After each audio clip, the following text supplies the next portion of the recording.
সেজুতি কলকাতার তরফ থেকে মানসী দাস এসেছিলেন। তিনি এই বিদ্যালয়ের ছাত্রছাত্রীদের জন্য শতাধিক গাছের চারা দিয়ে গেছেন।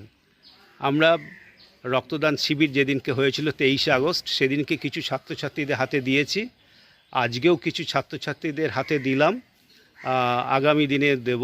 এই গাছের চারাগুলো তারা তাদের বাড়িতে নিয়ে যাবে এবং যত্নের সাথে তারা রোপণ করবে। এই গাছের চারা তোমরা তো রোপণ করবে তো বাড়িতে? হ্যাঁ। আচ্ছা রাহুল, কি তুই বলতে পারবে তুমি কি গাছ নিয়েছো? হ্যাঁ স্যার, একটা টেকোমা গাছ। টেকোমা গাছ নিয়েছো, বেশ। তুমি কি নিয়েছো? কুল গাছ আর আমলকি গাছ। দুটোই খুব গুরুত্বপূর্ণ গাছ, খুব ভালো। তোমাদের শিলেখা? জাম গাছ আর গাঁদা গাছ। জাম গাছ। তুমি?